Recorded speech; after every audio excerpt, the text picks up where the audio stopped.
What we know is that with COVID-19, it can be, you can be carrying it and transmitting it without exhibiting any symptoms. Asymptomatic COVID-19 is a reality, and that's how this virus spreads, and that's why it's really important that between each of these moments where we re-engage another sector that we have some time go by so we can assess. Is COVID-19 starting to rise in a particular area again or not? Is it safe to turn the knob for the next step? And so those are the two sides of the equation. Assessing the risk inherent in a particular sector of our economy, as well as continuing the testing so that we're watching the data. To the extent that we see this plateau or even maybe a decline in COVID-19 presence, as well as our ability to detect it fast, we know that we can safely re-engage, and we'll continue to do that. That is what it is all about right now. Opening up our businesses, getting things back to the new normal, and doing all we can to monitor the health of the state of Michigan to make sure that we are doing this in a safe way. We do not get ourselves in trouble. And you know the reality, all the pundits can chime in and say what they want, but nobody really knows, do they? We will get there, though. We will figure it out together. We will recover as a county, as a community, as a state, as a nation, as a world. We are all globally in this darn thing all together. So right here at home in Oakland County, in West Bloomfield, and Keego Harbor, in Bloomfield Hills, in Birmingham, and Troy, and Pontiac, and Auburn Hills, and Rochester, in Berkeley, and Bingham Farms, and Beverly Hills, and Franklin, and communities beyond, we locally are trying to figure out each and every day, what do we need to do? How can things get better? What challenges are in front of us? And just continue to educate ourselves on how to manage this crisis. That's what this is all about. I'm Dave Scott at our Lakes FM studios in West Bloomfield, here courtesy each and every day of the Greater West Bloomfield Cable Communications Commission, who wisely, about a month and a half ago, decided that we need to get in front of this thing each and every day. That's what we're doing. And why not share this? Why not share this with as many people as possible in our neighborhood? Because we want to be easy for you to say, because we want to be good neighbors. So that's really what we're doing. So we are here in West Bloomfield, and we are all across Oakland County thanks to the help of an awful lot of people. So that means that the show is on Civic Center TV, Channel 15 in West Bloomfield. And talk about other people. How about the Birmingham Area Municipal Access folks? We are on Channel 15 in Birmingham now, Beverly Hills, Bingham Farms, and Franklin. And we can also be seen all across southeastern Michigan. If you are a AT&T subscriber on Channel 99, go to the community channel, Channel 99, and punch up West Bloomfield or Birmingham, and you will see our broadcast. Another way, get online. Go to this website right here at civiccentertv.com, and you're going to find all of our coronavirus information, and you will also find a video player in there, and go to the video player, and you will find our broadcast. And then the other way I like to listen to this is on the radio. And we are on 3 great radio stations. 89.3 Lakes FM, our studios where we are broadcasting from right now. 88.1 WBFH, the Biff, the alma mater of none other than this man, Tyler Keefe, became a fine broadcaster as a result of your days at the Biff. Yes, it did, and it's a great radio station. They have great students there right now still doing broadcasts actually from home. I listened to a few of them recently. I listened to one of their sports shows, and they got some good talent coming out of there lately also, Dave. Yeah, watch your job. I know. Watch your scared. job. One of them is right? going to be in here applying for your job in a week or two. Uh-huh. And then WAHS, 89.5 Avondale Community Radio from Avondale High School at I-75 and M59, and they got a huge signal covering a ton of areas. So we thank all of our media outlets. We also thank the West Bloomfield Township Clerk's Office, who today has chosen to put our show on their Facebook page. So this is the Megacast. That is the setup. You kind of got an idea what's going on.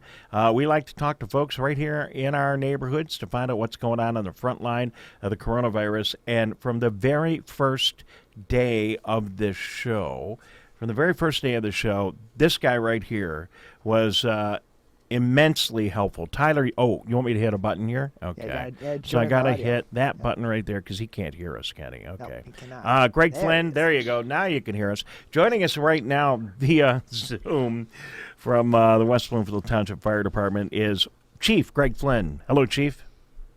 Good morning, Dave. How are you? I'm fantastic. We can't see you real well because there's a lot of sun on your face. So I'll tell you what we're going to do. Because we want to see you, we're going to take a quick break. We'll go to a quick public service announcement. We'll come back, see if we can adjust the light a little bit so we can see a little bit better. And then we'll have a conversation with you if you don't mind. But happy Tuesday. Sounds good. All right. This is the Megacast. Dave, Scott, Tyler, Keefe. Quick break. We'll be right back. Hi, I'm Oakland County Executive David Coulter. Our top priority remains slowing the spread of COVID-19 in our communities. Please stay home, and when you must go out to an essential business, take precautions like social distancing and washing your hands when you come home. Because of the pandemic, we are behind in our response rate in Michigan. While you are home, please take a few minutes to fill out the census. It is more important than ever that we receive money back from our federal government. The census is Oakland Together. All right, welcome back to the Megacast. Well, that looks like $1 million now. Thank you very much, Chief. Thanks. Well, we got Larry in there now too, but let's see if we can get back to you, Chief Flynn. You look great now. Can you hear me? Okay. Okay.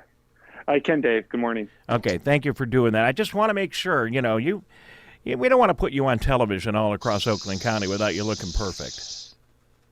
Well, I appreciate that. This is helping today, isn't it? Well, you are doing the mask thing, and that is that's the way we roll right now. So how about an update from the West Bloomfield Fire Department, Chief? Sure. And I did want to wear my mask today because even though I'm by myself for the interview, it's important to just start recognizing that this is what we're asking people to do. And clearly, if I'm not, modeling that behavior and doing that as the fire chief within the community, it seems like it's a kind of a big ask of everybody else. So I'm getting more and more comfortable in wearing my mask. I wear it around in the office. If I'm working closely with a colleague, then I wear it. And I'm encouraging people that are at home right now and they're not back to work yet to start wearing a face covering.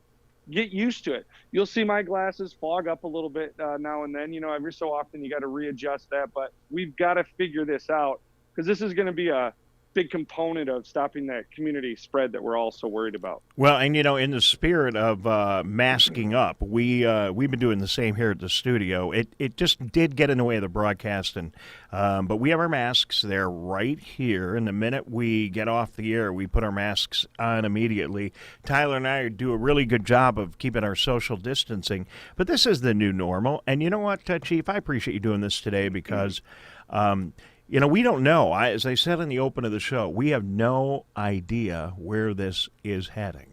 It's very possible. Some experts say we're going to get another spike after we start opening up. Other people say, no, it's not going to happen. Nobody knows. You don't know, and you know as much about all this as anybody, right? Well, what we do know is that we've been doing a great job, Dave. And we have so many folks that I think we're starting to focus too much. The critics are getting a little bit too much airtime. I hear folks talk about, I saw a family walk by and they weren't social distancing. And Byron, the fire marshal, and I were out here talking just before the interview, and small family walks by, a little boy riding his bike with his helmet on. Mom has a stroller with a baby. And, last year this time, we would have put the bay doors open and we would have invited that family right in here. Things are just a little bit different, but that family was out enjoying the day, and the critics might say they were too close, but quite frankly, they cohabitate. They're comfortable with each other. They're only out because they're all feeling well. None of these mitigation factors are independent. It's not just social distancing. It's not just hand washing. It's not just face coverings. It's all of those things together, Dave. And people need to keep all of that into context, because that's what's gotten us to this point, and with the numbers being getting a little bit flatter, and that's what's going to continue to mitigate the spread until we can get a vaccine. Right, and we're making progress on all the medical fronts too. You know, in addition to the work on the vaccine, in addition to the work on various treatments, which we're seeing more and more. You know, just our medical professionals and your EMS people, I'm sure, are seeing this as well. Our medical professionals have better capabilities and a better understanding of how to treat patients and how to handle patients and all that. You know, every day we deal with this, we gain experience. I'm sure you're seeing that, and you're probably experiencing some of that in the way that your EMS people treat people as well. Oh, they are. The quickness that they're able to respond now with putting on their PPE, the comfort level now with our friends in the extended care facilities, our long-term care facilities, and their positioning of patients and having them ready to go for us, our 911 operators that are screening the calls. I mean, everybody is finding the most efficient way that we can help to mitigate the spread, but also to manage those that are sick, because that's what we're here for. We're going to take good care of people that have fallen ill to COVID-19, and we're able to do that. We're able to provide care. Look at the numbers of people that have recovered from this disease, Dave. They're outstanding. And I know that there are numbers that are scaring us, because they're the death, the toll that this disease has taken on our community, our state, the country, and the globe. But the mitigation factors have kept that number down. And it's clear that the number will continue to go up, Dave. We know people are going to continue to unfortunately die until we can get a vaccine. So, it's finding some balance with all these extras. I was watching the news this morning, and they just said, well, the death toll is going to continue to grow. Well, I think that's a bit intuitive. I think we might be sensationalizing some of that. There is no vaccine, and there's no way to completely eradicate the virus yet. So it only makes sense that we are, unfortunately, and this isn't easy to say, that we will continue to lose people. And so that's why the wearing a face covering, as uncomfortable as it may be, and as fogging glasses can be annoying, we've got to do it. And we've got to get back to work too. So it's almost Greg Flynn. It's one or the other. Greg Flynn, fire chief in West Bloomfield. It's almost gone the other way. You know, now you can almost become ostracized if you're out in a grocery store or out about town and you're not wearing a mask. I mean, nobody was before. Now that everybody else is doing it, you can look a little silly and feel a little irresponsible if you're not doing it. And look, it doesn't hurt. It's I wear these bandanas. That's what I do. For me, it's kind of a style thing, and it's my own style statement. You know, right. I embrace the fun of it. You know, and a lot of other people have done the same thing. We've seen a lot of creativity with custom masks and custom designs, and just embrace it, go with it. My goodness, we are so much better off because we are out and about and we are working. And, this is an all hands on deck situation. You know what I say? And by the way, I appreciate your optimism, Greg Flynn, and everything you're saying today. But, this is our country at its best. If this is the opportunity for every person to show true patriotism and really, it goes back to that Kennedy thing, ask not what, right? So this is where you get a chance to do what's good for the country by doing the things that you need to do yourself, right? Right. It is. And when we look at the what you're hearing is the crews are going out right now, which is good. It's good for your viewers to see that their firefighters are in action here. All right, tell us, just as long as we've had the interruption, what are you hearing and what's going on, or is that something you can't share with us? Or? Oh, no. So right now, one of the things that we do is in caring for the community and meeting the community with all the needs that they can have is often some of our folks that live within the community will fall or get into a position where they're not able to get up. They need some assistance. And so we'll do what's a non-emergency response to the residents, and the firefighters will go in and help them get back up, get them repositioned, get them to where they need to be. That's what we do. Remember And here comes another call. This is up in Station 3's area. That's for an automobile accident. So as all of these come in, all of that's coordinated through our dispatch center. And whatever that need is, emergent, non-emergent, we're ready to go. That's what we do, and that's what we've been doing since the start of the pandemic. There has been zero stop in our ability to deliver service. And not only have we been delivering the service we've always provided, the fire department's been delivering more service. The fire department's been responsible for the decontamination of township vehicles within West Bloomfield. The fire department continues to expand what services we've provided. We've started doing the blood draws for the police department to prevent them from having to go into the hospital arena for folks that need their blood alcohol level checked. So we've expanded service during a time when so many people are contracting services. And that's one of the things that I'm so proud of this team here at the WBFD, that they have, when everyone is in crisis and scared, concerned with doing more, your West Bloomfield Township firefighter paramedics have stepped into the crisis and are ready to go. And we haven't missed a beat, Dave. All along the way, couldn't be more proud of all the men and women here. Well, and we thank you so much for your service and all that you're doing. And we know it's complicated and it's hard work. And then you take all the things that you just mentioned that you're doing and the calls that are happening right now while we're live with you on the Megacast.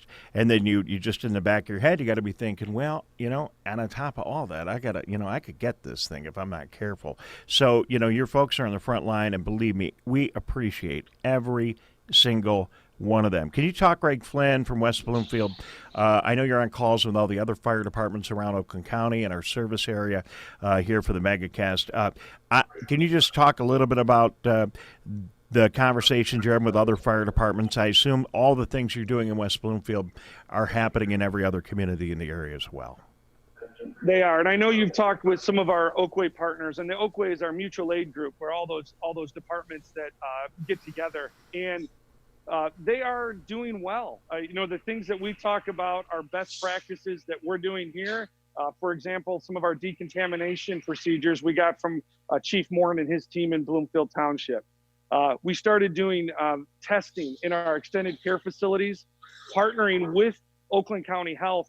We had 4 of our paramedics in one of the long-term care facilities, the senior apartments, and our paramedics were doing the COVID testing. Dave, these are things that we haven't seen in our region from EMS providers. To the best of my 25 years in EMS, never seen before. And again, your West Bloomfield firefighters stepped into the challenge. And we're seeing that in Farmington Hills. We're seeing it in Southfield. We're seeing it in Birmingham. I guess I'm sounding a little bit boastful, but it's just what firefighters and paramedics and all of our colleagues in EMS, it's what they do in this time of a medical crisis, in time of a pandemic. We're mobile, and we have the PPE, and we're able to go wherever the need is. And then we work with our partners at the hospital when we deliver them via the rescue, via the ambulance, and then they get their more definitive care there. So it really is an all hazards response approach that we take at the FD. Well, Greg Flynn, I appreciate you taking time, and it's fantastic that through the technology that we have, we're able to chat with you right in front of one of your fire trucks, right in the fire station as the calls are coming in, and you can be boastful all day on this show because we are very proud of what you're doing, and it's important that message be told. And this is what this show is really all about. We're trying to get down to the grassroots level of finding out exactly what's happening in these communities that we serve, and you don't see this on the news. And we're not just here painting a positive story every day. We've told some brutal truths over the past month or so, but you don't see this. We don't hear that story that you're telling right now on the news. They can't take the time to do it. So that's why it's really nice that you take the time for the show and that you're sharing everything that's going on. A couple of quick questions back to you, Greg. So Sure. We're starting to come out. Greg Flynn, by the way, fire chief in West Bloomfield Township. So things are getting better. We're seeing the numbers improve. Things are getting better. I'm seeing more people out. It was actually kind of funny over the weekend. I noticed and I would love your feedback on this, I noticed a lot more activity on the weekend, especially this past weekend, than during the week, because people are working during the weekend. A lot of them are working at home still. But on the weekend, we're getting out, we're going to the parks. Are you seeing your calls go up, and are you seeing more activity over the weekend? And are there any other observations that you're seeing as we're transitioning from the early days of this to where we are right now? So great question, Dave. We have seen our call volumes return to normal. So our call volume, I would not classify as down, but we've left that peak where we had the huge influx of COVID that was hitting some of our senior living and extended care facilities a little harder. And so that surge over those first 3 to 4 weeks, that has started to subside. And we're also starting to see some of our calls for service that kind of went away. You know, surprisingly, heart attacks didn't stop, but we were seeing fewer and fewer people calling with those symptoms. I think, and it's nothing scientific here, Dave, it's just decades of experience speaking here, that the message was, don't go to the hospital unless you're dying. And we want to get away from that message. The hospitals, Henry Ford, our friends at Henry Ford Hospital have done a fantastic job. If you were to go over there and see what they have in place, they are taking great care to make sure that those that are coming in with non-COVID symptoms are routed in one direction, and those that are COVID symptomatic go in another direction. And so they're separating and preventing that community spread. They're experts in this, and we need to trust in the system here locally. And I'm speaking as an advocate for that. I trust them with our paramedics and testing for them and our paramedic firefighters. So it works. And I want to encourage people, if you're experiencing those signs and symptoms, to follow up with your primary care physician, or if it's an emergent situation, to use the 911 system, and we will take good care of you and make sure you get routed to the appropriate medical facility for your needs. So well, and this is just all of this maturing too, Greg. I mean, we've got a month and a half or so into it now. You just can't turn this on in one day. They needed to figure out how to do things over at the hospital. You needed to figure out how to do things. We have more testing capability now. We're talking to doctors here in the greater West Bloomfield and Oakland County area that are doing testing in their office now. We have more testing sites, so we have better procedures. I talked to somebody that went over to an area hospital over the weekend, and they got right in and were tested immediately, and they weren't waiting in a long drive-through lines. All of this is getting better, and that's part of the reason that we're in a position now where hopefully we can begin to open things up a little bit more in the community. You and I sat down at the very beginning of this across the table with a bunch of other folks in West Bloomfield to talk about how we were going to deal with this. I think you've done a great job. Township's done a great job. Other people, police department, the community has done a great job. Now we're getting ready to enter into a new phase. Buildings are going to begin to open up. We likely sometime in the month of May, if everything continues well, businesses are going to start to open up. Manufacturing could be starting in the month of May. Township offices, city offices around our area are going to start to open up. Do we need a whole nother level of planning to get ready for this new normal? I think the planning's been taking place. We've prepped the team, this great team of the West Bloomfield community, the greater West Bloomfield community, the Megacast broadcast community. They know what they need to do. They need to now muster up that courage to follow through, not just with going outside, not with re-engaging with people, but finding that social courage to wear a mask in public without it being some kind of negative symbol, that take pride in it, that you're doing your part to stop the community spread, to say hello to a coworker and welcome them back when you know that they're concerned, that they have someone that is at risk at home and they're afraid of bringing that home. Giving someone a virtual high five because they just sanitized their hands, or while you're in the, larger bathroom or something, somebody's washing their hands and they did it for 20 seconds under warm water and then dried their hands off. They're doing what's right, and we need to recognize that, not stigmatize the fact that someone, they're wearing a mask, or, they have extra sanitizer. These are the things we should be celebrating, Dave. And what I feel is we're trying to focus on the small amount of people that maybe are struggling with this. I don't think that it's anybody doesn't want to do it. some of this stuff is hard. Some of this stuff is very difficult, that if for decades you've never had to do this. And I said this to a group of folks the other day, show me a cause that globally has been taken on and gotten this much compliance that has ever happened. Show me how millions of people have gotten on board with doing these best practices. Celebrate that success. And let's not dwell on the handful of people that wanted to go to the beach because they haven't been there in 7 or 8 weeks, and that's what they like to do. And for a few minutes, they got to jump around in the ocean, and maybe they got within 6 feet of each other. I just think that that's not healthy for us to be dwelling on. We need to dwell on what we are being successful at. So I guess that would be the takeaway message here, is let's not really start getting upset because we saw somebody out walking their dog with 2 or 3 people, near each other.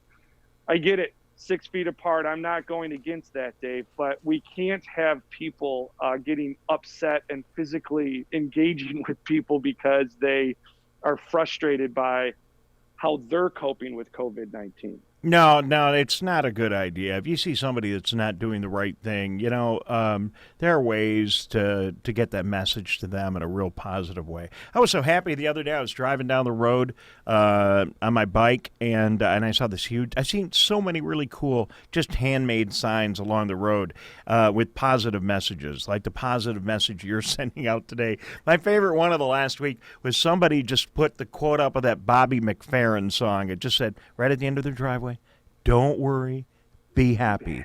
I like that. So we need a little bit of don't worry, be happy. Greg Flynn, thank you for your positive message today.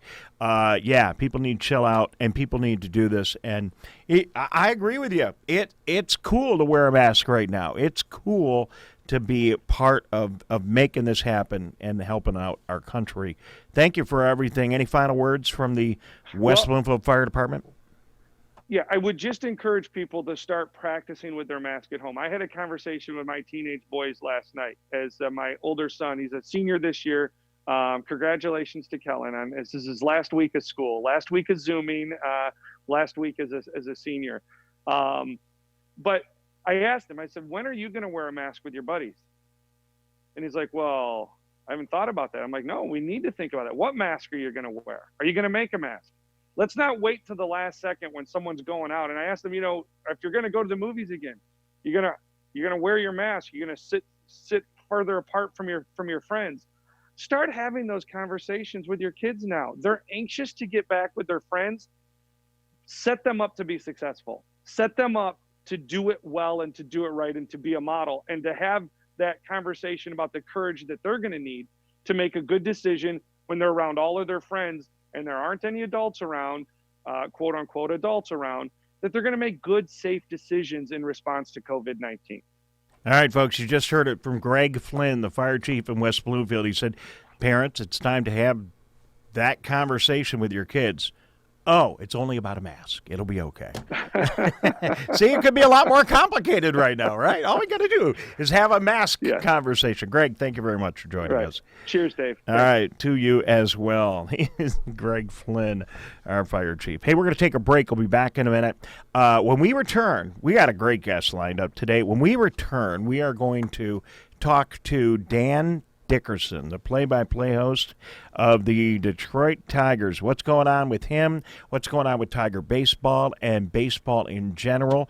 We're going to get an update. Later on in the show, we're going to talk to Steve Kaplan, the Township Supervisor in West Bloomfield. They had a meeting earlier this week, actually last week, about making preparations to open their offices.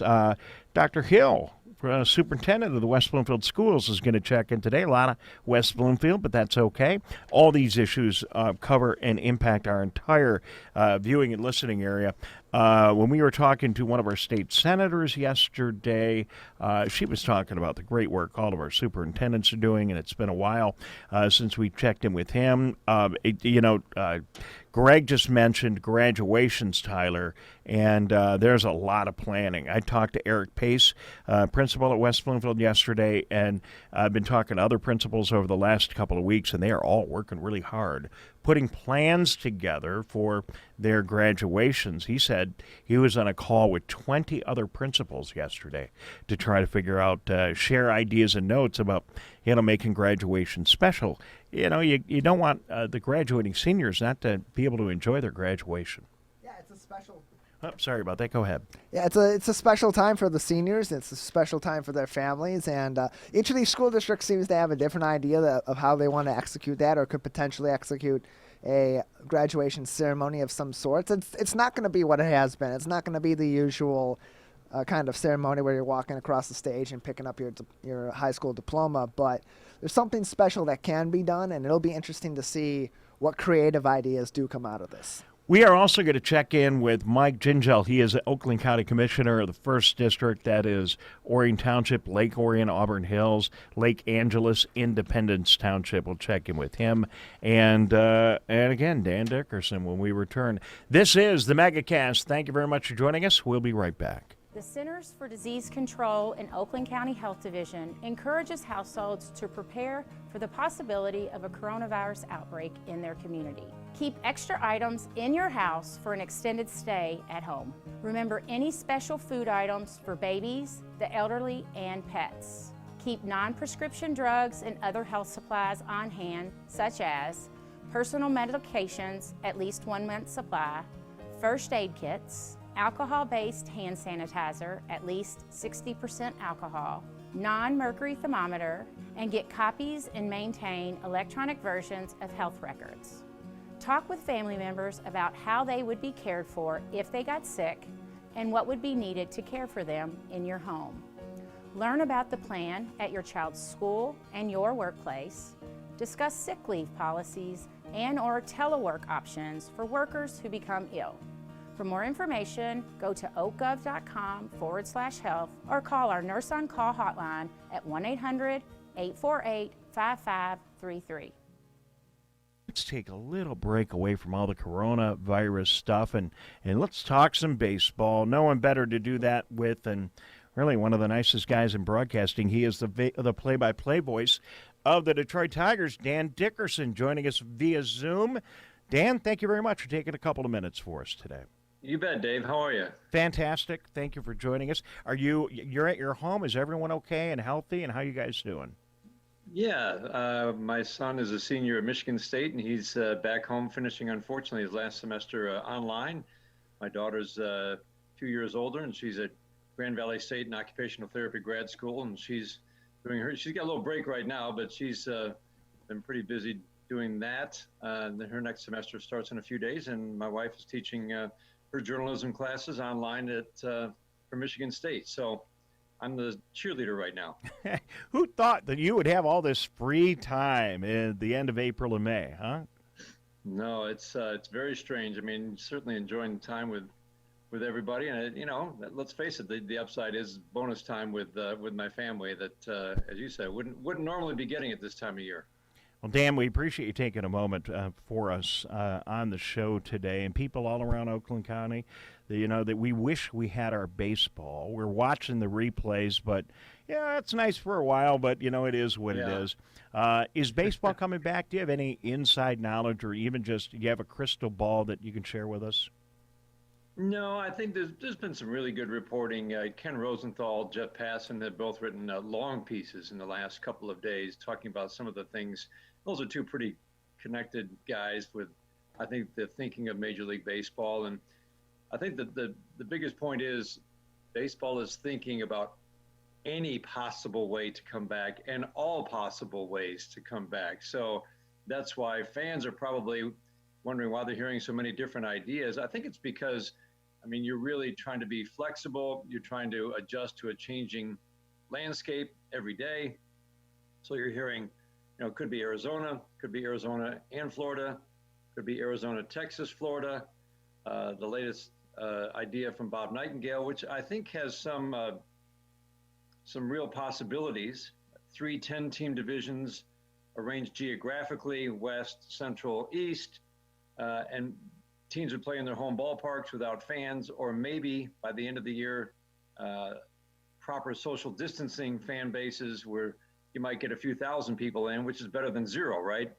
So I think all those things are being explored. I think baseball's made it very clear that they are abiding by what experts are telling them. They are being guided by the experts, and large public gatherings obviously are not coming back anytime soon. And that's why you're probably not going to see fans in the ballpark to start. I do think you could do it with, now that we're all accustomed to social distancing, I think you could spread fans out in very specific areas of the ballpark and maybe have a few fans in the ballpark by the end of the year. But they're very clear about this. Player safety comes first. Think of all the staff, think of the trainers, think of everybody who's going to be in contact with those players. And I think the thing for fans to watch, every plan I've seen relies on regular testing. And until I think testing becomes widespread enough, and certainly there are shortages in many parts of the country, I think that's going to be the determining, certainly will help determine when they can restart, because they want to be able to test, obviously, players every day. And that's going to be a lot of players. It's going to be, the rosters will be expanded. I mean, the best guess, educated guesses are, 40, 50-man rosters, because you're going to need, the normal, that's a normal season, is you're going to have 45 to 55 players come and go. So that's a lot of players to test every day. That's a lot of staff. Think of the support staff. That's another several hundred people league-wide. So those are things to watch for fans. I think when you get that feeling that, okay, we can assure ourselves that everybody's healthy at the start of every day, and then if somebody does get sick, they would be quarantined. Until we get to that point, I think it's going to be really tricky to put any of these plans in place. But they're getting creative. They're thinking of all the ways they can do it, because yes, the money is a big part of it, but a season without baseball, what it would do to the sport itself would be pretty drastic. Well, and just the return of baseball, the symbolism of the return of baseball and the impact on the American psyche is immeasurable. I mean, let's be honest. If we can get baseball back, let's make some accommodations, but let's get baseball back. Of the major four sports here in our country, baseball is, I guess you can call it a contact sport, but there is a little bit less contact between players in baseball than you would have certainly in basketball, and maybe even in football. So it may be a little bit more practical to get baseball rolling than it might be some of the other sports. What do you think? Yeah, and the more I thought about it, because I've been very skeptical just because of the lack of testing, but I do think that if everybody comes back and they're tested, and obviously everybody starts with a clean slate, right? Only those who have tested negative or who have the antibodies are allowed to come back. Then because we are used to the new physical distancing protocols that we live with every day, nobody's gotten sick so far that I know of in baseball. Well, just keep practicing those things that you've been doing. So if, let's go with the Bob Nightingale USA Today plan, 3 10-team divisions, you're going to be, players rent apartments, houses here. So your daily routine will be, you're at your home, you go to the ballpark, you know that you're going to a ballpark where everybody that you will come in contact with has been tested negative or has the antibodies. When you're home and you have to go to the grocery store, your family, everybody's going to practice good social distancing, wearing a mask, wearing gloves, whatever, those things really do help in terms of preventing the spread. And so keep doing the things you've been doing, and maybe an extra precaution if you're not wearing masks every day, you wear a mask. I really think you can keep everybody healthy, because I think we've really gotten used to the whole idea of how you stay healthy. And so far, all major league players that I've heard, even minor league players, have been able to do that for now 6 weeks. And everybody would understand how important it was to do this every time you go out to a public place that is indoors. Yeah. So I think you could do it even without mass testing, but I'm just saying that every plan I've seen involves mass testing every day. I think we've gotten used to enough to physical distancing that you could pull this off. Dan Dickerson joins us, the play-by-play voice of the Detroit Tigers. Have you had that dream yet, Dan? I mean, I dream about all kinds of crazy things, and we're having the craziest dreams now. I don't know if you've noticed it. Have you had that dream yet, where you're in the press box and you're in the play-by-play booth and you're doing the game and there's no fans anywhere? Have you thought about what that might be like, Dan Dickerson? Oh, I've thought of it. I haven't dreamed of it. I still have dreams where it's like I woke up late and couldn't get to the ballpark. That's never happened. But it's like the old college dream where you wake up and your term paper's due today. That's a dream that I have every now and then. Why am I late? I don't know.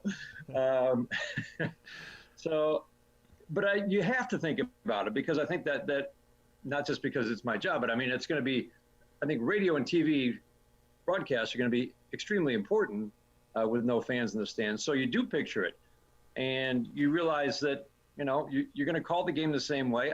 Obviously, I love, any broadcaster does, feeding off the fans and the crowd noise.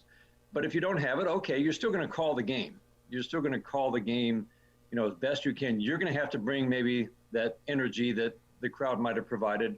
We had small crowds, let's face it, last year at Comerica Park, and it didn't change the way I called the game. I mean, you still love the competition. I was talking with Matt Boyd about this the other day. He's like, hey, it's going to be weird without fans, but he said, believe me, we're competitors, and I still want to beat you. And the motivation shouldn't be just playing for the fans. It's you and your teammates, and you're still, if you are at the major league level, the competition, I think, will still be very good. And I thought he made a good point. Who are you playing for? Yourself, your teammates, or the fans? Sure, the fans are a big part of it. Don't get me wrong. But his point is, even without fans, if this is how we have to do it, you're going to see very competitive, intense baseball. So maybe hear a little more trash talking. So be ready for that. All right. Well, Dan, we're counting the minutes, and we're really looking forward to baseball coming back. 2 quick questions before we say so long, because I know you're a busy guy, and I appreciate you taking time for us. Can you tell the story about how you got your break as a broadcaster for the Detroit Tigers? Sure. I mean, there are two. I always look back. It's everybody's path to the booth is different. Mine was a 20-year path from 1980 when I graduated college to 2000 when I got to the booth, and it kind of went a little bit like this. It wasn't a straight path. I was in news, as most people know, for a good portion of my career. I look at 2 key moments, though. Chuck Swirsky was my boss at WJR when I became a full-time sports guy in the mid-90s, and I'd given him a tape and of a just practice that I'd done. And I encourage, and every young broadcaster, I think, here's the same advice: practice your skills by going to the venues and just calling the game into a tape, recording device, whatever it may be. And so I'd given Chuck a tape of my practice play-by-play of a Lions exhibition game. Well, long story short, I went from sideline reporter to filling in for Frank Beckman when Frank was doing Tiger baseball, and then he would rejoin the U of M broadcast in October. And that was my first big break. So instead of a guy who used to do high school football in Grand Rapids, now I'm doing a major sport in a major market, 3-4 games a year for, I think, 3 or 4 years. So that led to Michigan basketball play-by-play. And so that was a key moment because, again, you're an established play-by-play person now in Detroit, and that made it what seemed like a real leap of faith for the Tigers to take in 2000. It made it less of a leap to me that I could be the play-by-play guy. And it all came about because Ernie Harwell, bless him, gave me, and every time I think about this, it gives me chills. I mean, he gave me 1 inning of play-by-play in the last game at Tiger Stadium. Steve Courtney and I did pregame and postgame for Tigers baseball broadcast a few weeks before that final game in '99. With anybody who was there or watched it, those memories are seared into your brain cells, I'm sure. It was such a big day, and so we were planning the pre and post for that day. That our broadcast on WJR went from 6 in the morning when Paul W. Smith took the air to midnight. So we were planning it, and I was told a few weeks before that I might be able to join Ernie Harwell in the booth for the last 3 innings because Jim Price, my partner now, his partner then, was going to get ready for the post-game show after his inning of play-by-play. So I'm like, sure. I mean, what am I going to do? I'll have the best seat in the house.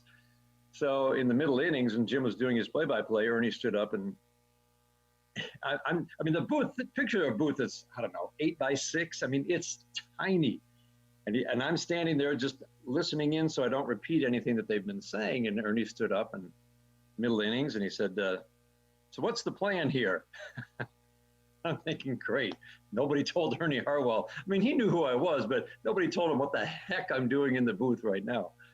So I said, I think I'm supposed to join you in the top of the 7th inning and stay out of your way until the end of the game. He said, you want to do an inning? And I'm like, no, it's your last 3 innings at Tiger Stadium. He said, no, do you want to do an inning? And I wasn't going to say no twice because I was actually prepared. I mean, I'd prepared because I thought originally I was going to do 1 inning, that Jim was going to leave an inning early. And so he said, here's the plan. I'll come back in the top of the 7th inning and I'll introduce you for the bottom of the 7th. You do the bottom of the 7th and the top of the 8th. Now think about this. His last 3 innings at Tiger Stadium, where he's called home for how many decades?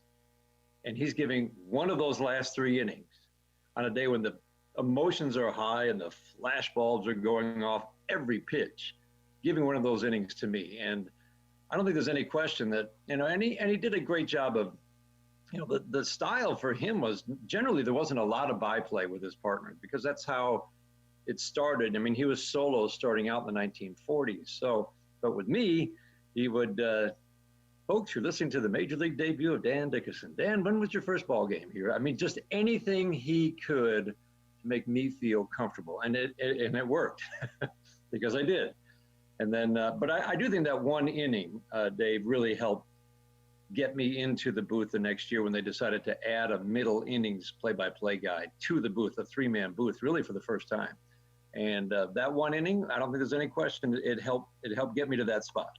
Well, thanks for sharing that story. It's a great story, and it says an awful lot about Ernie Harwell, who we miss so much. You've done an amazing job of filling those enormous shoes, and we really enjoy spending our summers with you. I know we're tight in time. I got to let you go, but before we do, your thoughts on the passing of Al Kaline.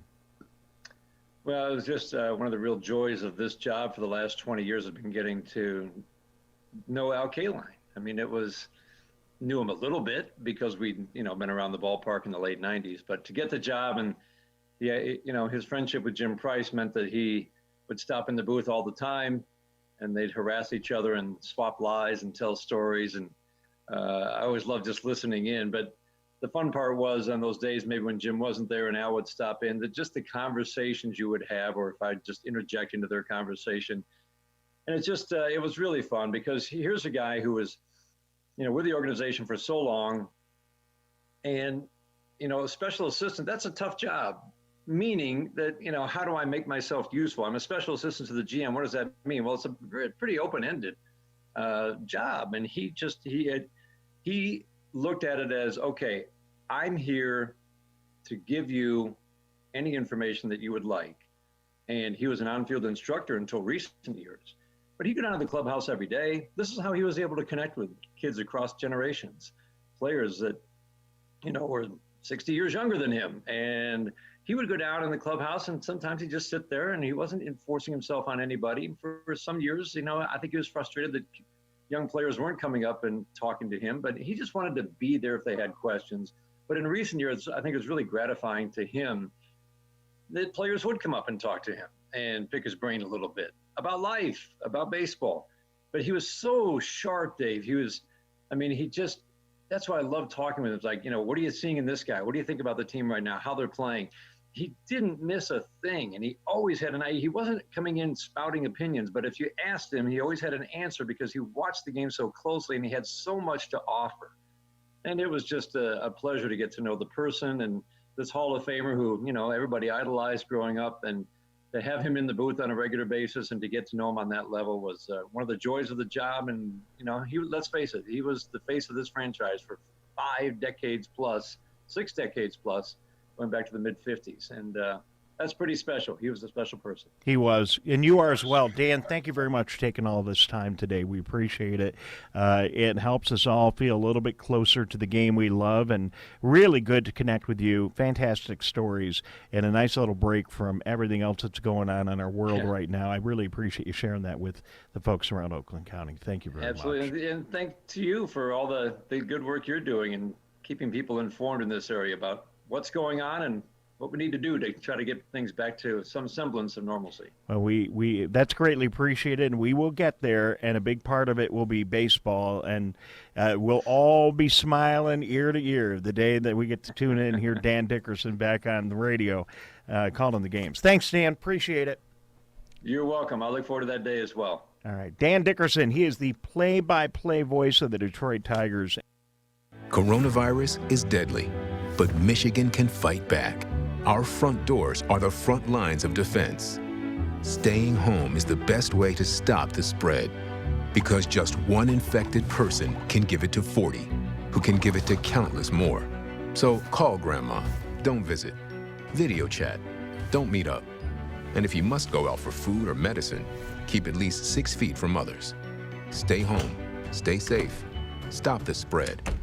Stay home, stay safe, and stop the spread. That is the word that we have all been living by. We'll continue to keep on the top of our minds. Dave Scott, Tyler Keefe, and you joining us today on the Megacast. The Megacast, of course, on 89.3 Lakes FM, 88.1 WBFH, the Biff, WAHS, 89.5 Avondale Community Radio, Civic Center TV, Channel 15, and Channel 15 in the Birmingham, Bingham Farms, Beverly Hills, and Franklin area, thanks to BAMA, Birmingham area municipal access. CivicCenterTV.com, you'll find us there to watch the full live stream at high definition, and you can go to Facebook today and the West Bloomfield Township Clerk's Office. They have our live broadcast for you. So coming up before the broadcast is over, we're going to check in with Mike Gingell. He is the Oakland County Commissioner of District 1, and a lot going on from the county level. We'll get an update on some of the programs, including that $12 million grant program for small businesses around the county. Let's take a look, Tyler Keefe, at our news headlines at CivicCenterTV.com today. Have you done your homework and read your headlines? Oh, yes. Absolutely. Really? You've read every single, wow, see, the hardest working man in show business over there on the far side of the studio. Governor Whitmer announces $3.3 million in financial relief going to 657 bar and restaurant owners. Now, see, some people might have written that headline a little bit differently, Tyler. Somebody might have written that headline that says, Governor Whitmer just spent $3.3 million at the bar. But that would someone would have, yes. How well that would have gone over. Let someone else find that out.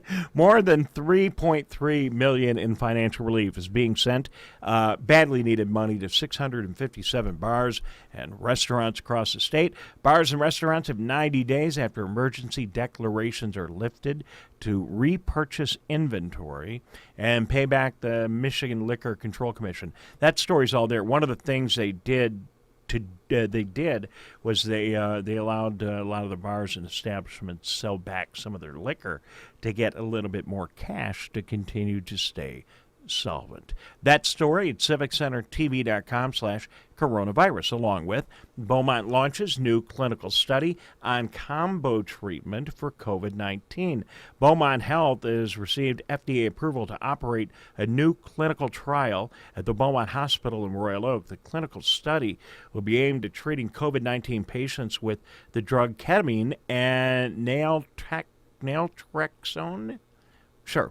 The program is being called Sync COVID-19, which has got to be an acronym. That's like the longest acronym ever. Can you put that in our vocabulary list? Sync COVID-19. And you're going to have to, now this one you're going to have to keep your notes on. That means study of immunomodulation using naltrexone and ketamine. I think I got that. I think I was pretty close. I can't even pronounce all that. I think Sync COVID-19 is the theme. And look, isn't it awesome that we have a lot of these research projects going on in our backyard that could help save the world? Story is there on CivicCenterTV.com. Oakland County opens new COVID-19 drive-through testing site in Novi.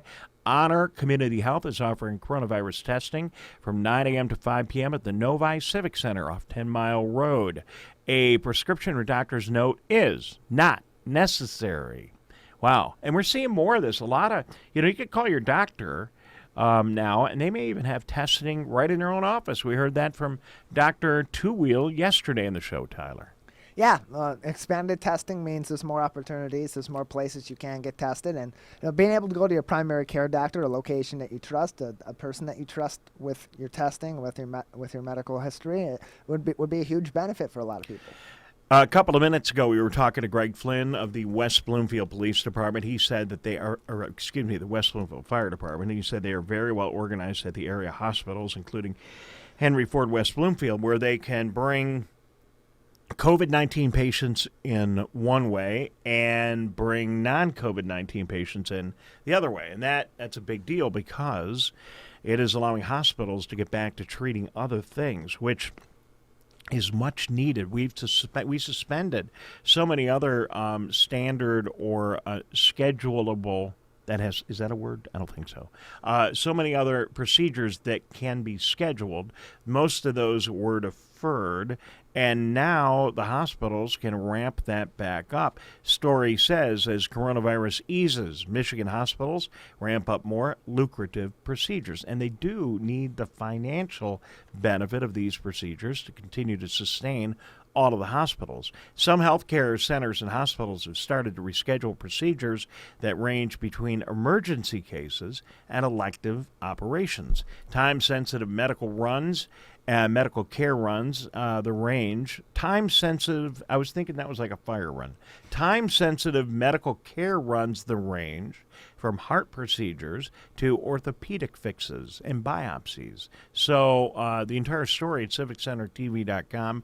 We've been hearing that. That's good news. I think part of that also, if I am correct, Tyler, depends on the governor taking action to allow those procedures to go on at hospitals around the state. We suspended that earlier because there was concern that other resources for treating COVID-19 would not be available. And Dr. Khaldun has mentioned before that they're moving more toward reopening those, and that is something that's in the immediate future plans for the governor's office as far as reopening industries and portions of industries. So hopefully we'll see that sooner rather than later, A, for the benefit of the patients, and B, for the benefit of the hospitals. Listen, there's always going to be political discourse between each party, and that is certainly true right now. Story at CivicCenterTV.com. Michigan Congressman Paul Mitchell sues Governor Whitmer over handling of COVID-19. Michigan State Representative Paul Mitchell is suing Governor Whitmer, believing her actions to be a violation of his constitutional rights. Now, he may be engaging in a lawsuit, Tyler. First, I've seen this story. But the legislature, the Republican-led legislature, has not sued the governor. They said they plan on it, they are considering it, but they have not pulled the trigger on that to date. So this sounds like more of an individual case. Either way, members of the legislature want to exert themselves. And in fact, here is that story right here. Senator Mike Shirkey says, heed Governor Whitmer's COVID orders now, will sue later. And he essentially is telling people to do what the governor says. See, now, there's a disagreement, but that's kind of a response, not kind of. That is a responsible act. You know, even though he opposes the governor's actions, he's telling people to do what she says. Michigan State Senate Leader Mike Shirkey wants to start a petition drive to repeal the 1945 law giving Michigan governors emergency authority. However, it isn't something he's pushing for right now. Shirkey was quoted as saying, though frustrations are high and they're growing, let me be clear, I am not recommending that people ignore the governor's executive orders.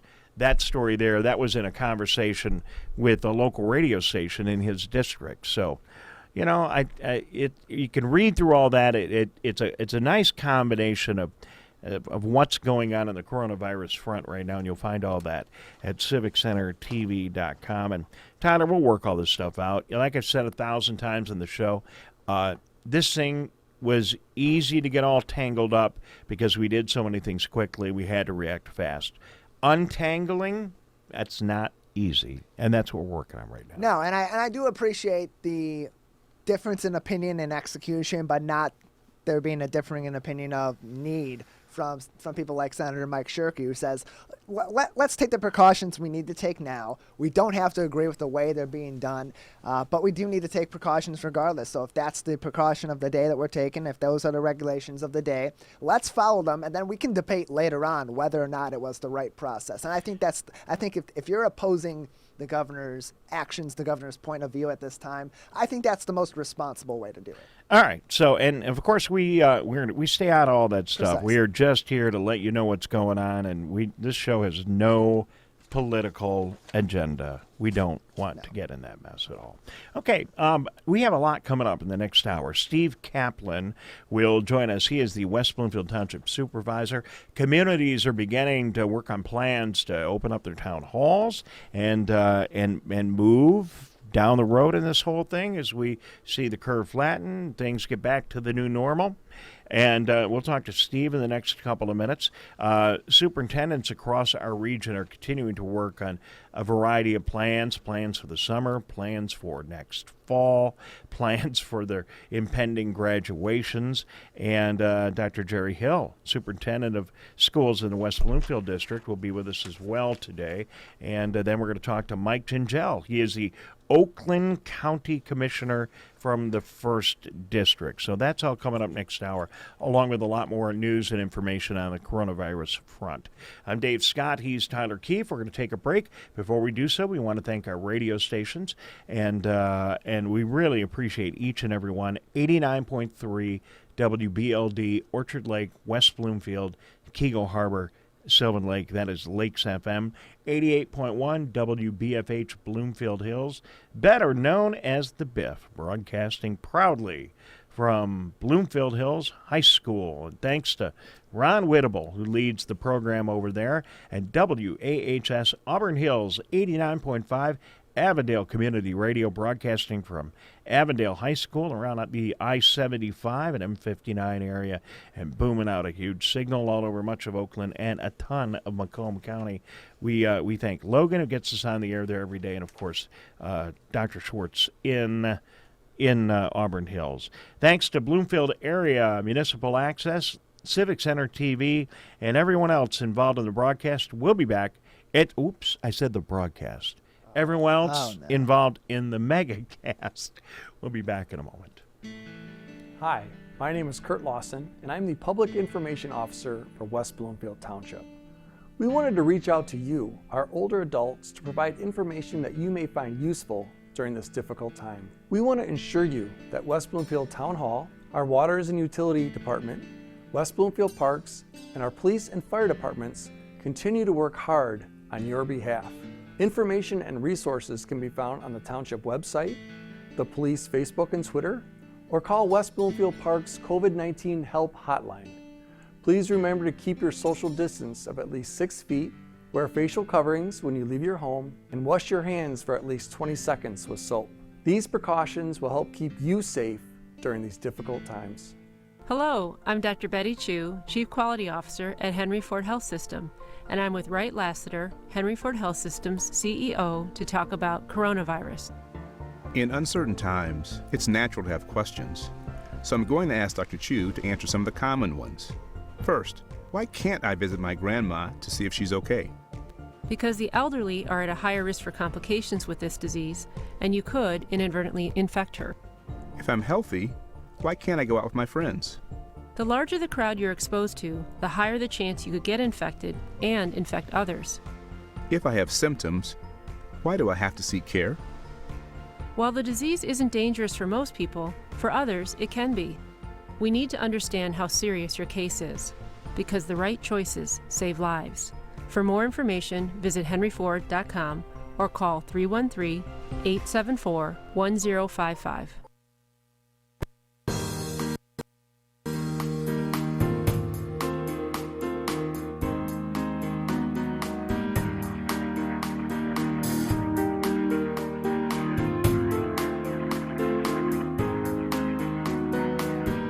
Our ability to test Michiganders has increased, and the number of positive cases we're seeing has decreased or plateaued in most areas across our state. We've partnered with businesses like CVS and Walgreens and Rite Aid to set up drive-through testing sites for Michiganders. And we've been encouraging people who think they may come into contact with someone or they know someone who's been tested positive for COVID-19 to go get tested.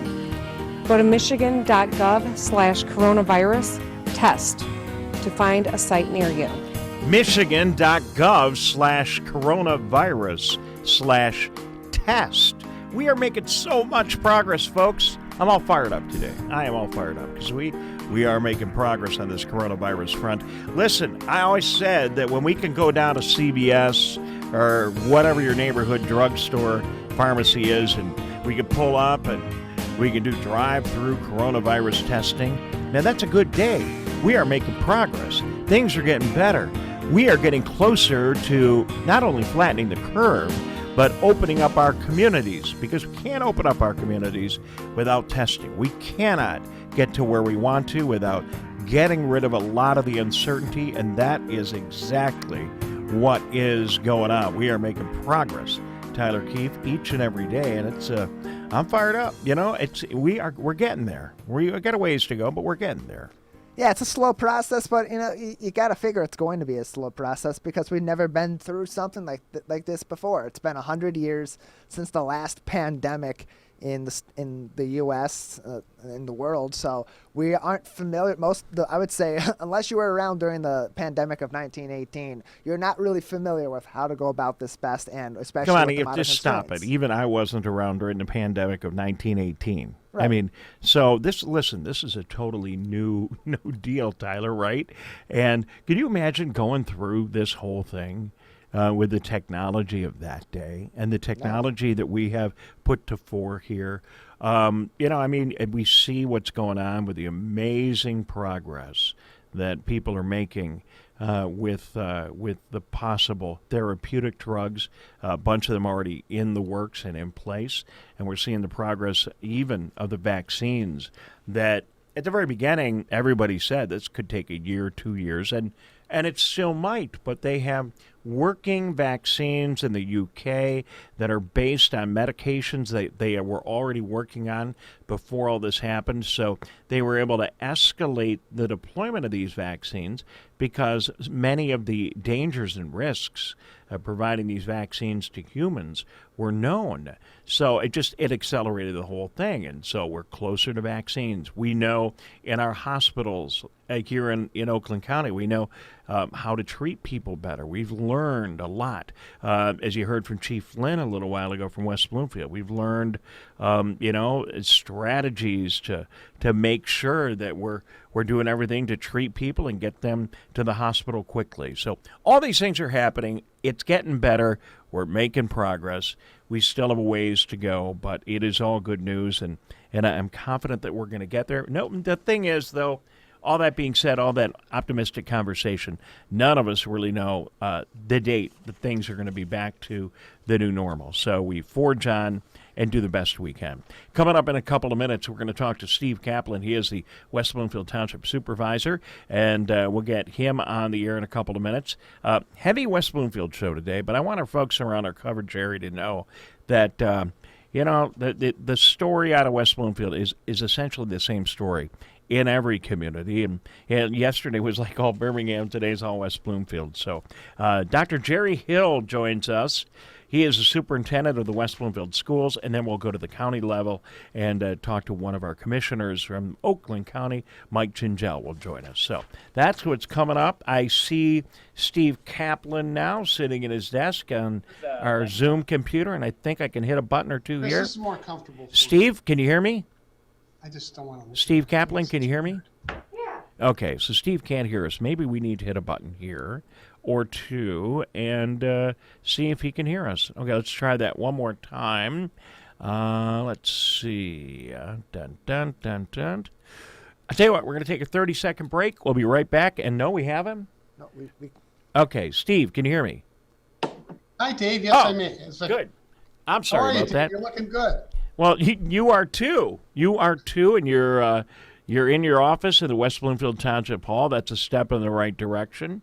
And we heard that you had a meeting last week and you were talking about when the time comes, some procedures and plans to start opening things up. That's a good sign. We're very pleased, Dave. The chronology is as follows. Next week, the department heads will be working full-time at Town Hall. As of now, some of them have been working outside of Town Hall, but we want everybody here beginning next Monday from a department head stature, including the supervisory staff. And that would be May 4th. May 11th, the regular township employees will be reporting. Some of them have been working out of Town Hall. Others have been working remotely, and others have been on call. So all staff must report to work on May 18th. May 11th is department heads returning. We haven't set a date yet, Dave, for the public to be able to gain access to the building. The earliest date would be Tuesday, May 26th, the day after Memorial Day. All right, and we're waiting. Are we waiting for changes from the governor's office as to when we can open up our municipal buildings around the area, or is that already been approved and we're just working on implementation plans? It depends how you interpret it, but regardless of whether now we can return staff or whether we have to wait for approval from the governor's office, by May 26th, all the municipal buildings will be occupied. People will be working from their buildings.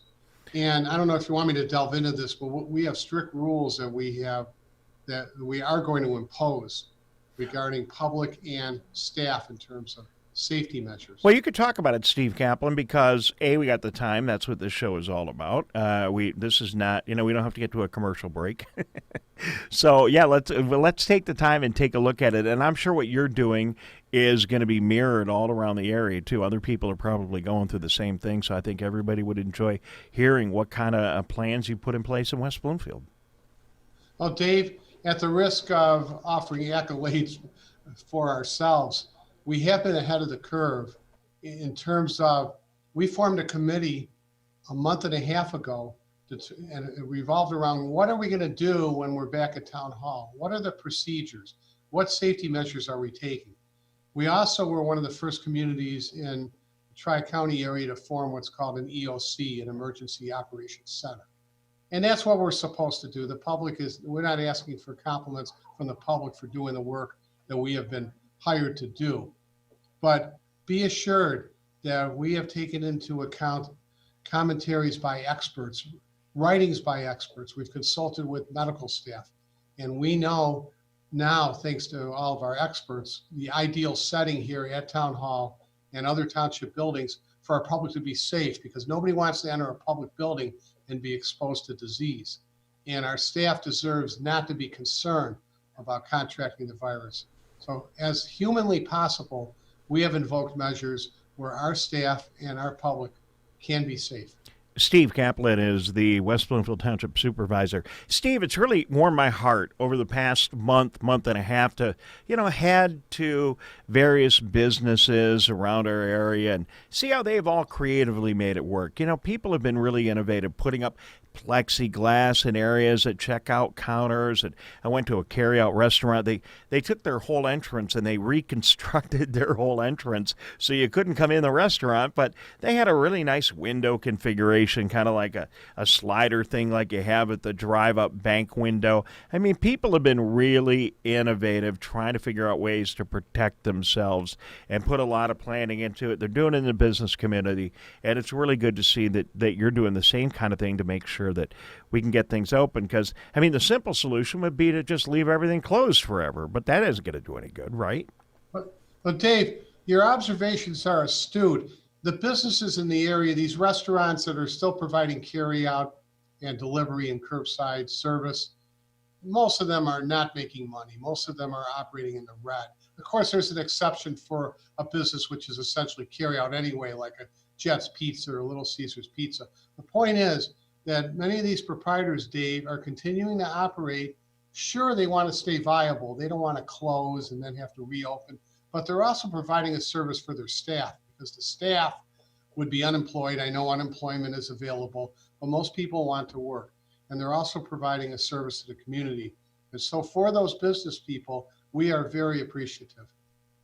Well, absolutely. They've been doing a great job, and plus they've been feeding us, and we appreciate it. And to some degree, everyone has been working, not only the first responders, but everyone who's been working the last couple of weeks has put themselves at some level of risk of getting out there. So it's good. Things are beginning to get under control.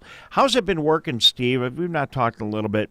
How's it been working over the past couple of weeks and maybe over the past month, trying to run a township through Zoom meetings and other operations with almost everybody at home and your staff?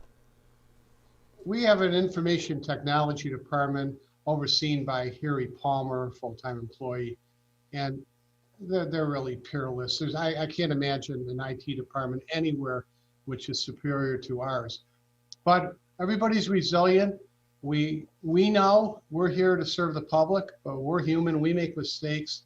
But what we're trying to do is provide the best services we can. Civic Center TV has been good to the township in terms of providing shows like this and scrolling information. So I think many members of the public are tuning in to Civic Center TV and 89.3 FM for information they can't find elsewhere. No, it's of course, because these broadcasts are so outstanding, Steve. No, I'm just kidding. But no. Dave, but people have a need to know. They want to know. And when they call town hall, even when the building was closed to the public, we had staff members answering the phone. And I think individuals are assured that when local government is operating, they know that they could provide benefits to them. And of course, we're operating closely with the county and with the state. Well, and you just said an awful lot right there, Steve. I think it's not just the functioning of local government that's important to people, and getting the things done that they need to get done. Some of those suspended, some of those things are going to get back. But it sends a message of confidence, I think, to people that are trying to deal with this crisis on their own, to see that the whole world's not falling apart. If you think your local municipality or your fire department or your police department or even your local restaurant, they're just throwing up their hands and they just can't deal with it, then it doesn't give you a whole lot of confidence. And every time I turn around the corner, I see a fireman, a EMS person, the folks that I see at Town Hall in West Bloomfield and our communities all around Oakland County.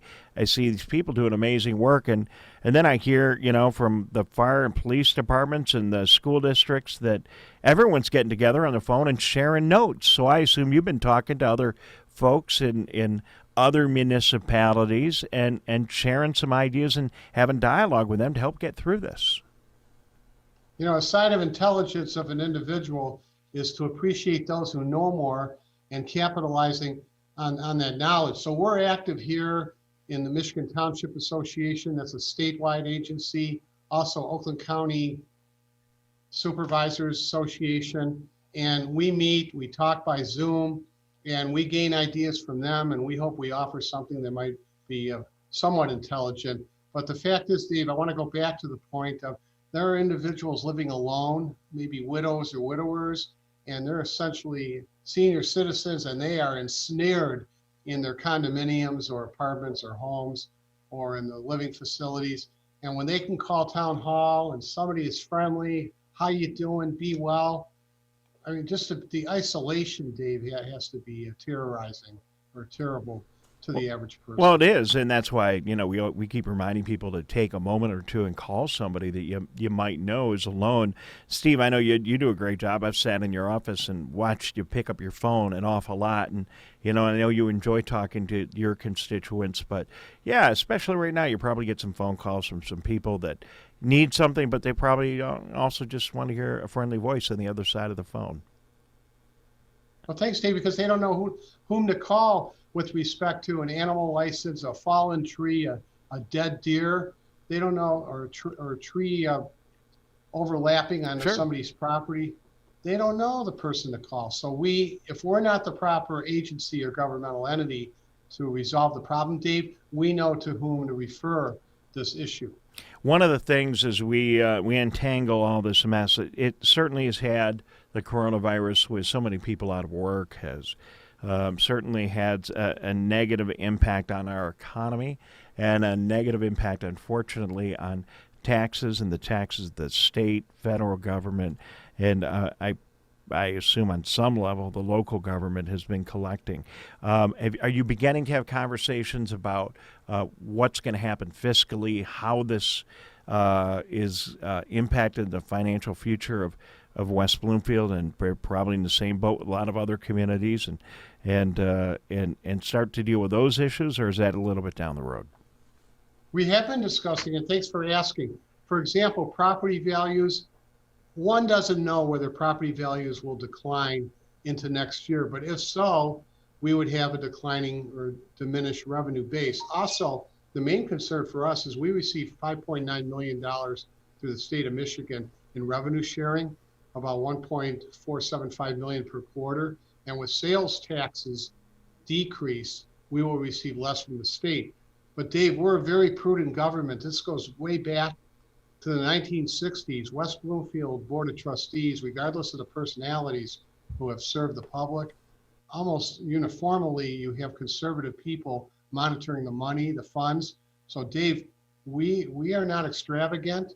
We have a healthy fund balance. What we want to avoid at some point, if there's a downturn in the economy, even more of a downturn, we don't want to lay people off because our staff, they're part of the family. And so we owe it to them to be prudent, fiscally prudent in terms of how we marshal our funds. Well, and I know you do a great job.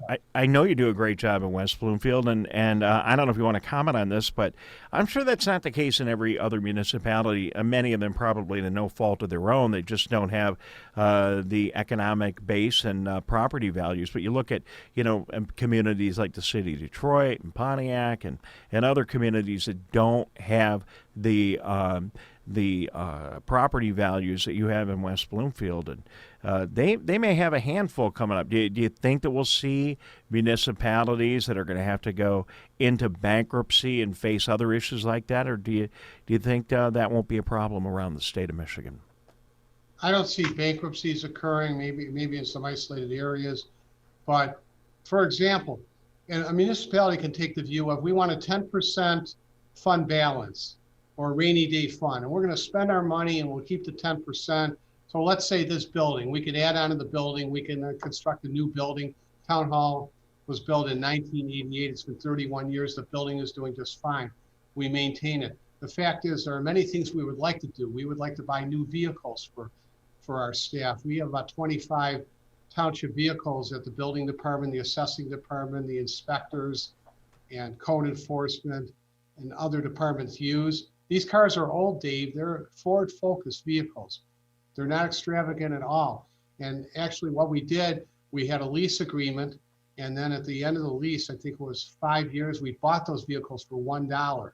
So you don't see any fancy vehicles driven here by township employees. I'm not saying they're asking us for better vehicles. It's just an example of we don't need to have the best. We need in this context to be prudent so we have money for the next day and the next year and the year after that. All right. Well, I like a good family budget. You've got a rainy day fund, and that's really good news. I don't know that everyone knows, but the federal government can operate with a deficit.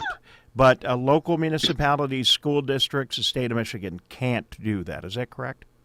That is correct. In fact, if we're in the negative, the state will take over. Right. So we really don't want to see that happen at all, and that's what communities are trying to avoid. So, listen, I'm glad to hear that you and I've talked to other municipalities on the show over the last couple of days, and we're hearing a lot of good news from communities that have managed their finances well, and hopefully we're going to get through all this. So. That's good news, and I really appreciate hearing what's going on in West Bloomfield. Steve, anything else you want to share with the folks? Just any other updates, other issues that people need to be aware of? No, I think we've covered it, Dave, and I appreciate the opportunity to appear on your show, and thank you, Larry. All right, very good. Well, thank you. Steve Kaplan, he is the Township Supervisor in West Bloomfield, where Tyler Keefe, they are getting ready to open up the building. They have a schedule, and it will happen, hopefully, if all goes well, during the month of May.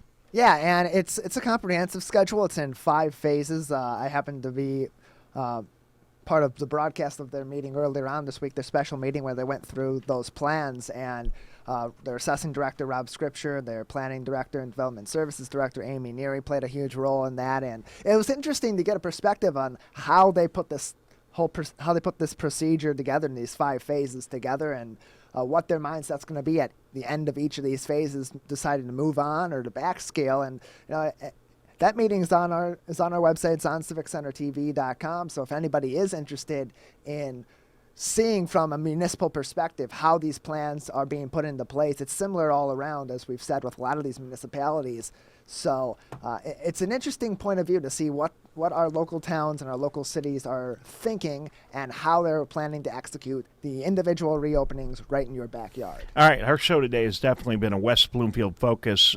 We will continue in that vein in a moment. Of course, today we are on the West Bloomfield Township Clerk's Office Facebook page, so a little more West Bloomfield than we have been. Of course, this is where this show started, so we make no apologies for making a little extra effort right here at home. But just like we did the other day when we were talking to the folks at Oakland University, it was great to hear from everybody there. Today it's West Bloomfield. That theme continues in a minute when we talk to the superintendent of the West Bloomfield Schools, Dr. Gerald Hill.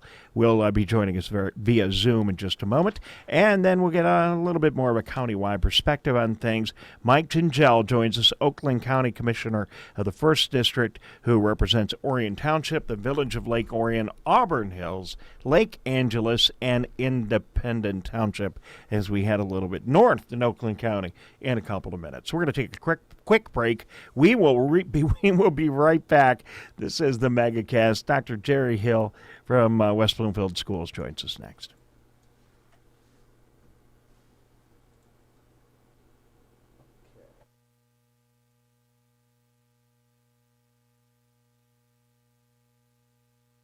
Okay, we're having a little audio problem, so I guess what? Improvise. So let's head right over to Zoom, hit a couple of buttons here, and joining us is the Superintendent of Schools, the West Bloomfield School District. Dr. Hill, how are you doing today? Hey, I'm doing great, Dave. How are you doing? I'm doing fantastic. So I always ask everybody when we get hooked up via Zoom, we can see you now at the hit of a couple of buttons here. Where are you? How are things going? It looks like you're in your home office. I'm in my office, at my work office. Your work? Oh, you are? Okay, very good. Yep. Oh, yeah, of course. Forgive me. And I'm doing fine. Things are going well.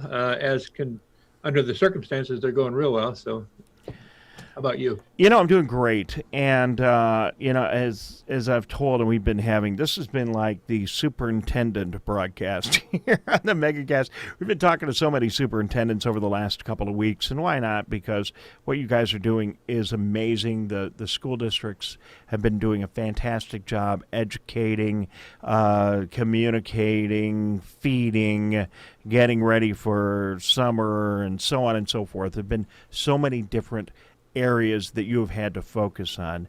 And just as a starting point, just a general update on how things are going in your school district. Sure, I'll take the lead of what you just said. First of all, on the feeding front, we're approaching 60,000 meals that we've distributed since the pandemic event started when we closed down on March 16th.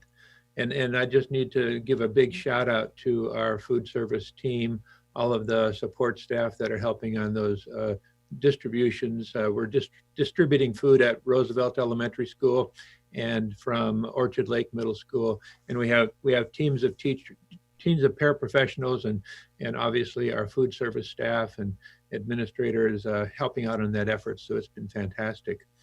On the education front, we went from face-to-face schooling to remote learning over a weekend. And obviously we didn't have months and months to plan for that event, but I just need to give another shout out to all of the staff in the West Bloomfield School District. This is right now, we're in Teacher Appreciation Week, Educator Appreciation Week. And I can't express more sincerely the appreciation that I have, and I know that parents and families have, for the job that is being done by our teachers, our principals, all of our support staff in supporting the students and continuing their learning. Obviously, with a platform of remote and distance learning, we are learning as we're going in this process and constantly trying to upgrade what we do on a daily basis. So it's been a very intense time, but having dropped in on a few classes and been a guest reader on some of the classes, it's been a rewarding time as well. It's just a whole different experience for everybody involved. Dr. Hill from West Bloomfield, maybe give us a little bit more of a glimpse into what it's like in those classrooms. You've had a chance in those quote-unquote virtual classrooms. You've had a chance to see the students and the teachers interacting virtually. Just what are your thoughts, your impressions for those of us that haven't seen that on the front line? Well, first of all, I'm going to say you cannot replicate the face-to-face interactions that take place daily in classrooms.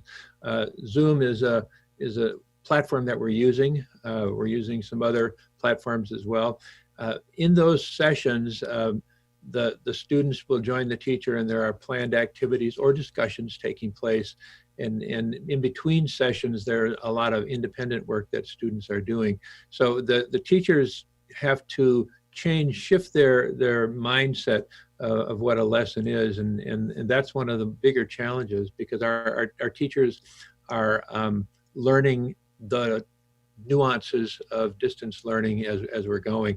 And so on any given day, the more interaction that you have, the better. And they're for shorter snippets of time. You cannot, if you're a high school teacher, for example, and you normally lecture for 25 or 30 minutes, you're probably going to have to cut that down to about 6 to 10, and then have some activities and or discussions. Otherwise, you're going to lose people. Yeah, and that's just consistent with any other desktop activity. You go to YouTube and you look at the videos, and the average length of a video on YouTube is a couple of minutes.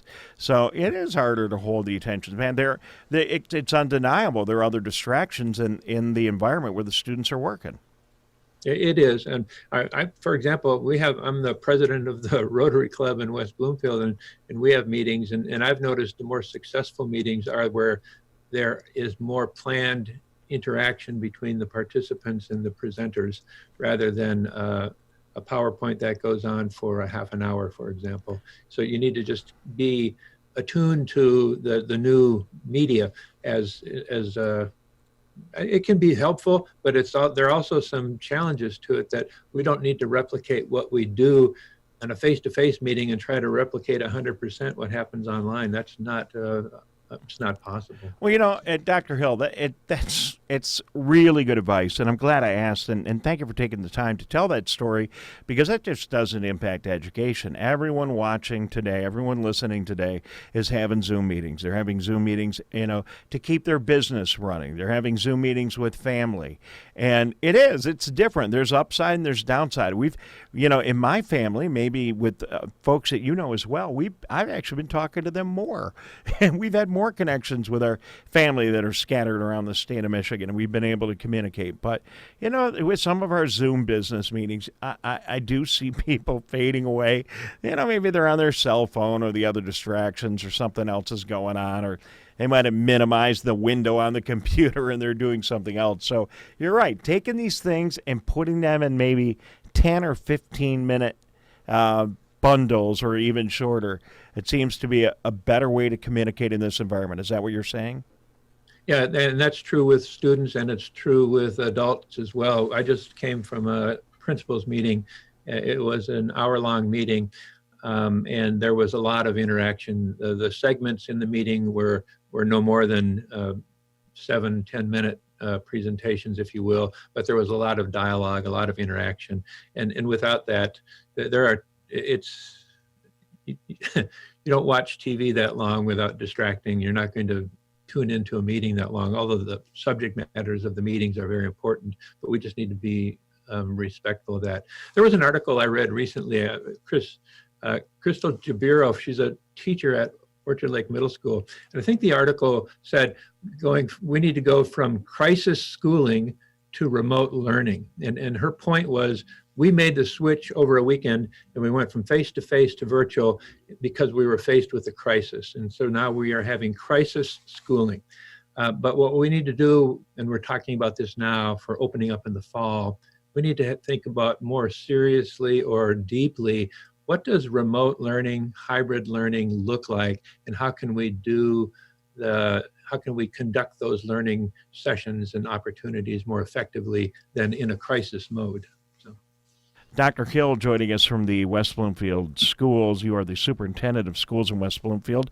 We thank you very much for joining us. You mentioned you were on a call with principals. I had a chance to talk to your high school principal, Eric Pace, yesterday. We were just having some conversations about graduation in school districts all across our area, trying to figure out that puzzle. And he said he was on a call with 20 other principals. They were sharing ideas and having conversations. So one thing we prefer not to do, I presume, is let this auspicious occasion for our graduating seniors go without the recognition that it deserves. No, and however it works out, it's going to be a memorable experience. I don't think any other graduating class has had this set of circumstances. The important thing is that we have the opportunity to recognize the accomplishments and the achievements of the graduates and wish them well into their future endeavors. And however we do that, whether it's face-to-face, whether it's a distance socially distanced kind of ceremony or a remote ceremony, whatever it is, the focus needs to be on the students who have earned their degree and what their future holds for them, and wishing them well in that process. So it's going to be, I imagine, entirely different. I know that Mr. Pace and his team of administrators at West Bloomfield High School, they have been dialoguing tremendously about this topic. They are, like you said, working with other schools across the region and sharing ideas. And so whatever we come up with and they come up with, I'm sure it's going to be a memorable experience for the students and their families.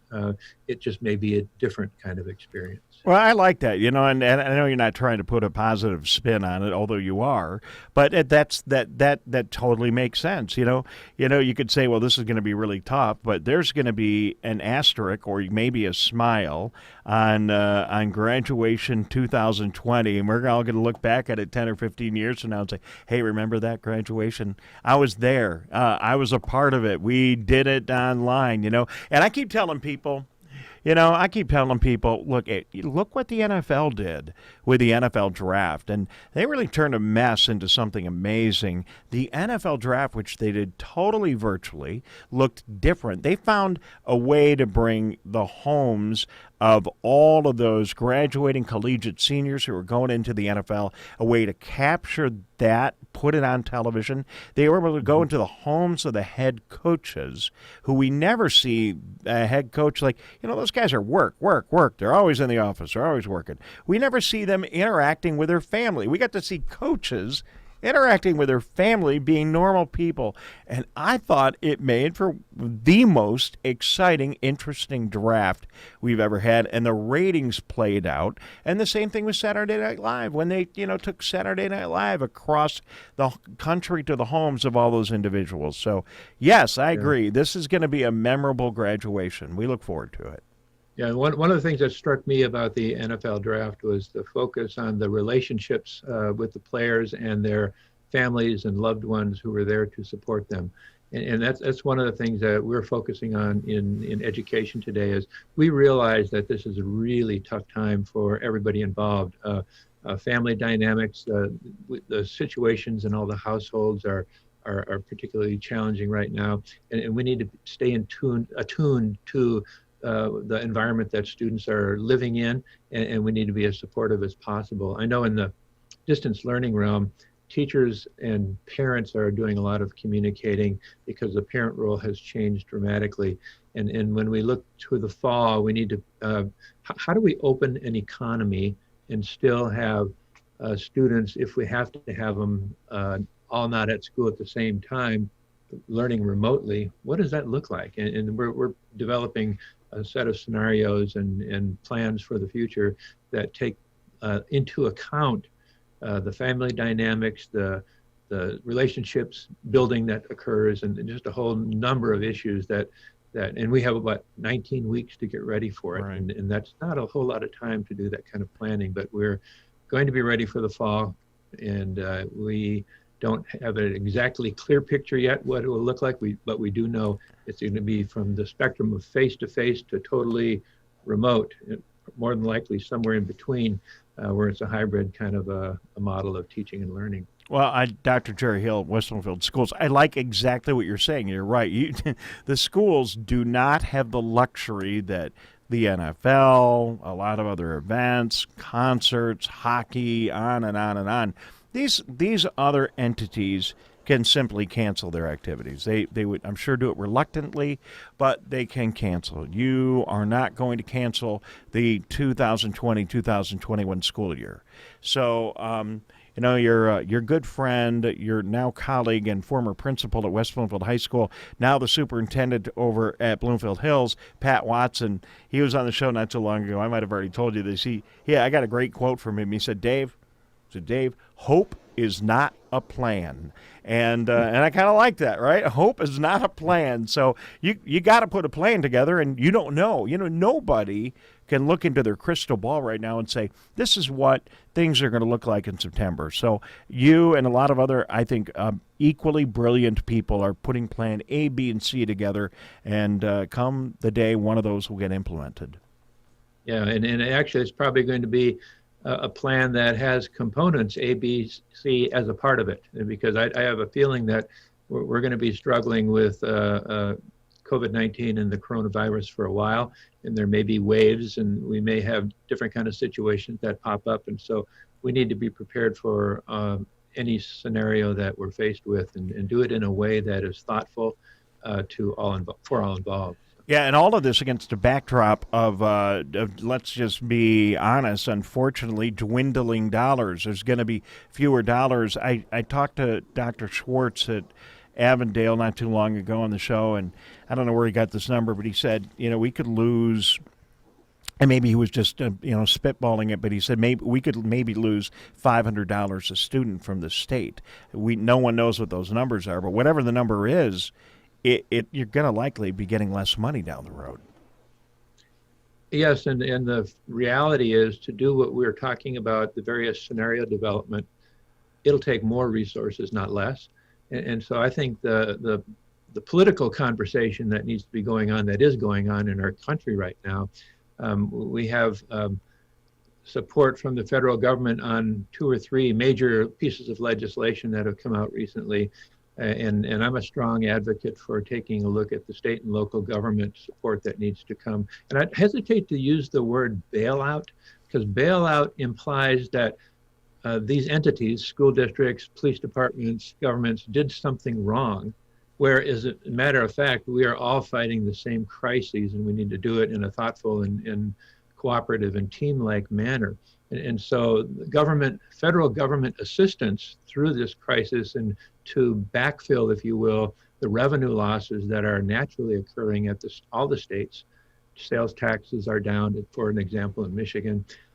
That money will not suddenly crank up come August. And so the federal government has to step in my opinion, and has to do so in a major way, or else the system will even become more difficult to open, the economic system, let alone the health system. Are you looking in your district in West Bloomfield and our districts, in addition to trying to plan for next fall, in addition to trying to plan for a commencement ceremony, are you and other districts trying to think about what you might be able to do during the summer as well this year, in recognition that this school year wasn't implemented as planned? Yeah, we are looking at that, and we have some plans developed where we can more look at the summer as an opportunity to plan more detailed what's going to happen in the fall. But we will be having hopefully some opportunities in the summer for students, not all 5,700, but a summer school that's a little different looking than in the past. And I know that our Assistant Superintendent, Deanna Barish, and her team of curriculum experts and the principals are working on developing some prototype models that we can try out during the month of July and August. So. Dr. Hill, you've been very charitable with your time. It's always good to talk to you. I am finding these discussions with superintendents to be fascinating. You're normally focused entirely on educating our kids, but I think the education communities and our school districts, these pillars in our communities, have so much more to offer the community at large. So this has been a little bit of an opportunity to get your thoughts on general issues, yours and the thoughts of others. Before we say so long, new normal is scary. Change is scary. It doesn't scare me too much, but new normal is scary. But somewhere in all of this is this challenge that we're facing now giving the education community an opportunity to take an inward look and maybe come up with some new strategies, some new approaches to education that may benefit us after this is all said and done? Oh, for sure, Dave. You don't get change without some kind of a disruption taking place, in my opinion. This is a total disruption, and it's brought to light some of our practices that we've been doing. We just haven't reflected on the impact of some of the practices. So our challenge is to take advantage of the opportunity to do things differently in terms of student equity and resources, and try to rethink how we do schooling and improve it. And so some of the practices we're engaging in now, maybe for the first time, need to carry over into a new normal. And so I think that new normal will be one of more of us focused on student benefit and student learning. Well, I'm going to put out particularly one that I think we need to really examine, is this whole notion of high stakes testing to evaluate schools, school district teachers, administrators. I think the high stakes testing is a way that politicians can say that they're holding school districts accountable. Well, we can hold ourselves accountable, the parents hold us accountable, but we should be accountable for developing the whole child academically, social, emotionally, as a community leader. And a lot of those things you cannot capture on a high stakes test. So I'm hoping for a different approach just in that one area alone. Dr. Hill, thank you very much. I appreciate your time. It's always good to talk to you. I look forward to being able to get together with you in person. I got my fingers crossed that we're going to have sports this fall, but I'm not any more optimistic about a traditional sports season than I am about anything else. But sure would be nice if we could on Friday nights get together at the football field, but we'll just have to wait and see. Thank you for everything you're doing, and please extend our thanks to everyone in the district. And I'm sure we'll be talking again real soon. Well, thank you, and thank you for your show. Very good. Dr. Jerry Hill, West Bloomfield School District, joining us today via Zoom. Dave Scott, Tyler Keefe in the studio. We are going to connect in a moment with one of our Oakland County commissioners. Mike Gingell will be joining us here, and we'll talk about issues from a county-wide perspective in just a moment. He is standing by. Tyler, what's going on in education, absolutely amazing. It is, and these different school districts, these various school districts are innovating. They're coming up with creative ideas, and they're communicating with each other as well, because not every school district individually is going to know what they precisely are going to be able to do with their student body and what's going to be effective. And communicating with the other school districts in the neighboring area, in other states, throughout our region, it helps them to put together a plan that's effective for their students, but also takes into account different variables that pop up, because every student body is different. Every individual student within that student body is different, and it's going to take a team effort in order for these schools to continue to innovate and come up with ideas that will help them out of this. All right, Tyler, I appreciate your thoughts, and we will continue to stay in touch with our education community right here in the show. It's been a big part of what we're doing. Let's move on. We are delighted now to have, for the first time in this show, Mike Gingell. He is Oakland County Commissioner of the 1st District, and he joins us now via Zoom. Commissioner, welcome to the Megacast. Good to have you with us today. Yeah, well, thanks for having me. It's great to be here, and almost good afternoon, but I guess it's still good morning. It's just good to be alive, healthy, making it through every day. I see you're doing. Look, you're happy, you're smiling right here. I always ask everybody, because we're doing this Zoom thing. It's kind of weird, right? So we always like to find out from the very beginning. Where are you? What are you doing? What's your environment, and how are you and everyone around you feeling? Well, I'm working out of my house. I'm fortunate to have an office area in the house. So full disclaimer, but working at home with kids and dogs and everything else. So there's no promises that there won't be a disruption. But overall, everybody's healthy. Everybody's doing fine. I think we've all got a little bit of cabin fever, and we're ready to get out and start engaging with the community and people and everything else again, to the extent it's reasonable and safe. But yes, we're all doing great, and thanks for asking. Well, and thank you for joining us. So this whole thing is wrought with challenges. We ended our conversation just a moment ago with Dr. Hill talking about money. Let's get the money thing off the table right at the very beginning of this conversation today. From an Oakland County perspective, you think of counties around the state. When you think of Oakland County, you think of a county that has traditionally kept its fiscal house in pretty clear order. Through a crisis like this, are we still in good shape? And we're going to have fewer dollars. What's that look like, and what kind of planning is going on for the coming months and year? Yeah, I think that's a great question. And I would say overall, the financial state of Oakland County is steady. I believe that, it's probably wise for us to be looking at as we go into our budget planning process, which we have begun. We'll adopt a budget in the fall, in September for 2021 and beyond. But one of the things I've suggested to the new administration, which is Dave Coulter and his administration, is that, while we certainly have ideas about where we're at and what we need to do, it's also prudent to go back and look at history. When we went through the financial crisis in 08, 09, and 10, and we had record foreclosures and unemployment, we still had to build a budget and we still spent money for public services. So let's also use that as a guideline and go back in time and look at what the departmental budgets were from a total amount compared to what they are today. Let's look at revenue and the amounts of revenue that were coming into the county amidst foreclosures and foregone property taxes. And let's have some scenario planning. Just like in business, in the private sector where I work, we have a base budget, and then we have a best case, worst case. And you certainly are able to then think through a number of scenarios that give you options to plan so that you're prepared for what may come. And I think about all that, and then I think about the additional expense of getting through this crisis. The health department is spending more money. The county is at the epicenter here of the distribution of needed items. That's got to cost more money. Every department, I'm sure, in the county is spending money to deal with this crisis. And then, in addition, the county's done a beautiful job coming up with grant programs to the extent that you can, so that we've got those dollars that are going out to local businesses as well. So you got all that in the contrast in the environment where we're going to have fewer dollars.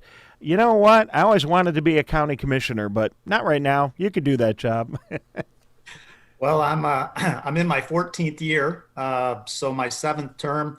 And the good news is we have an experienced board that's been through a lot of things. And, in regards to spending, yes, department spending is up. We spent about roughly $20 million to date on COVID-19 activities. It's been contained within the existing budget. And then I guess depends how you look at it. The good news is that we just received the CARES Act funding from the federal government in the form of a little over $200 million. So we'll be able to replace what we had spent already, recoup those funds that were in our original budget with the CARES money. The concerning thing is, just my opinion, the government can't continue to print money and continue to prop up the economy and businesses forever. So the reality is we're taking the money from the federal government. We're going to use it accordingly, but we really got to start moving forward with getting the economy reopened, getting things stabilized again, and really getting people back to work. Because if that, in my opinion, if that doesn't start happening fairly soon, we're going to create an economic crisis that I won't compare it to COVID-19 because it can't be compared, but it'll be catastrophic in its own right. And it will take a long time to recover from. In fact, if you look at the SEVs, the taxable value of homes, we've essentially just recovered from the 08, 09 levels. So this isn't something from a county government standpoint and an economic standpoint that, you flip a switch and you're right back to it. It takes a while to recover. And the biggest thing I'm concerned about is getting our overall economy moving again. Well, that's well said, Mike Gingell, and it doesn't really matter where you are on the political spectrum. I think everybody would echo that sentiment, and it's just how we untangle this mess. It's not easy. I don't care who you are. There's no easy solution, and everyone's going to have their own perspective, so we'll get through that. But I just want to go back to one thing you were talking about that I appreciate you bringing up, and that is property values. And we talked to Steve Kaplan a moment ago, the Township Supervisor in West Bloomfield, and a lot of our local municipalities talking about those for a minute. They're a big chunk of their funding is as a result of property taxes. So do you have any thoughts on on what might happen with property? I mean, I'm not asking you to look into a crystal ball, but that's something we got to be careful about because we could very easily see declining property values in all of our communities in Oakland County. Well, I think that's tied directly to what happens with the economy. So, my understanding is that the real estate market's roughly down about 8% year over year, year to date, so 20 compared to 19. So things are still selling. There's still buyers out there. That's the good news. And with the real estate market opening back up in Michigan, meaning the governor loosening her orders on those restrictions, I think you'll see more activity. But this isn't necessarily about today. This is about 2 to 3 quarters out. And what happens with the economy 2 to 3 quarters out. Because if it continues to stagnate and or decline and companies start laying off more people and calling them back and not calling them back, this is where you're going to start seeing those home values start to depress. You're going to start seeing lower amounts because the demand isn't going to be there. And you may, unfortunately, see foreclosures starting to rise, hopefully not at a significant rate. It's those things that are going to drive down and depress the home values. And there's only so much we can do to legislate ourselves out of this dilemma. The health situation is going to be the health situation, and Democrats, Republicans, geniuses, dummies, nobody knows, where we're going to be in a couple of months. So you said a mouthful, and I appreciate your honest perspective because I think you're right. We can kind of see what's going to happen in a month or two. We're going to see these businesses come open. Some people want to have them open now. Some people, maybe want to wait a little longer. But either way, we're moving in that direction. But if we run into some health issues, things could get very, very complicated as we have to shut things back down and open them up. Everyone's got their fingers crossed that this economy is going to boom back. So let's talk about that for just a minute and stay optimistic. Maybe we'll get some better medications. Maybe we'll get some better vaccines. Things bounce back. Is Oakland County doing everything that it can to encourage and support the businesses getting back on track? Yeah, I think, from my standpoint, I think so. I know there's still a lot of frustration out there from business owners. I've heard a lot from them. But I would say I will give County Executive Coulter credit. He has formed a task force. I am participating on it, and they're talking about a lot of the right things. So hopefully we'll be able to have the speed of implementation. And to me, the biggest thing is, and some of it's philosophical. So my personal philosophy is, you got to let business owners be entrepreneurs. They didn't rely on the government telling them how to start their companies, how to fund their companies, and how to manage their companies. But right now they're I guess reliant on the government telling them what they can and can't do. Now that's not to say that you need to have a free-for-all. I think the government's role is to provide some guidelines and potentially to provide some initial restart funding, but it's not to subsidize the economy. It's not to get in the way of capitalists and entrepreneurs. It's to let the business people, develop ideas of how to change. It's going to be a new normal, right? But anxiety and uncertainty breeds creativity and innovation. And that's where our lives. We just can't throttle it. Now, we have to balance that with the public health safety. No one's living in a fantasy. We all understand the situation we have, but you also have to be thinking forward. And when you look at the numbers in Oakland County, it appears we reached the peak roughly mid-April. So if you start thinking about end of May, June, and being on the backside of that curve, what can we be planning for and enabling now so that it's able to take off at that time? Mike Gingell, I hate to interrupt you because I am loving this conversation, but we ran up against the wall here on our program today. So All right. Let's carry it on another day. I just want to say one thing really quick as we close out our show today. I am just reassured that you and Dave Coulter's office, the Republicans and the Democrats, are working together in the county, and we just need more of that. And together we will find a way to get through all this. Thanks for joining us. Sorry I got to zip along. Good to have you on the program today. No problem. Thanks for having me. I really enjoyed it. All right, we'll do it again real soon. Hey, that's going to be it for the Megacast today. Interesting perspectives. Tyler, did you just hear that? Republicans and Democrats working together right here in Oakland County. I love it. Yeah, I for a moment there, I thought my ears were mistaking me. No.